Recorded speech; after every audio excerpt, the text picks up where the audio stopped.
Well, hello Internet, and welcome to part 3 of my tutorial on how to create WordPress themes from scratch. Currently, there are 3 video tutorials on how to create WordPress themes from scratch, and I provide links to them above. And in this tutorial, I'm going to show you how to completely style this blog page that we have here on the right side so that everything looks real nice. By the end, this right side will look pretty. I promise you that. First thing I'm going to do is in the upper right-hand corner over here, you can see this text, which is the slogan part of the WordPress theme. If you can't see this, watch it full screen. Well, what I decided to do was actually to change the font on that, and I did it in exactly the same way. I'm using a Google font, just like we used before. Google Web Font. So I'm going to go in here and I'm going to copy that link to that font so that I can use it everywhere. Jump into the header.php files and then paste it in right underneath of where I define my last Google font. So that's the only change I'm making there to the header, and I file saved that. And now I'm going to jump back into style.css and start styling everything. Okay, so what we're going to do here first is just by looking at what's on the right side of the screen, I'm going to put everything into position. Well, first thing I'm going to do is come down to blog slogan. Since I just changed that font, I have to go into my CSS code, and it surrounds this blog slogan in the upper right hand corner. Paste this inside of here, and I'm just going to change the name of the font to my Chroma,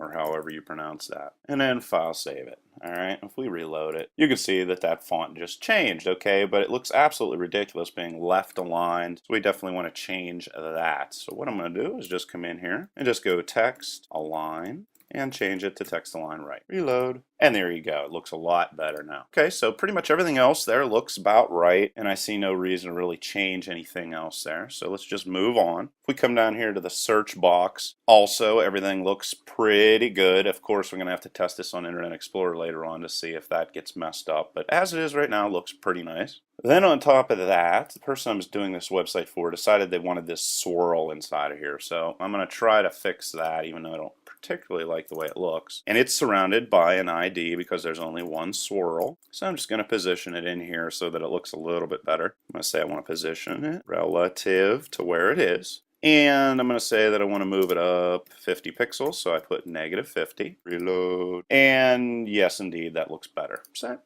we're just going to leave that the way it is also as well. Now what we got to do is come in here and fix this menu system. Right now it's just an unordered list. Well, what I do whenever I'm using or creating a menu system is I use the same code every single time. So I'm going to say menu styling for site. Just going to put a little comment in here so that if anybody looks at this, they know what they're saying. And the code that I use is right here, and just going to copy it because this is what I do every single time all the way down here. You can get this code again. There's a link underneath this video.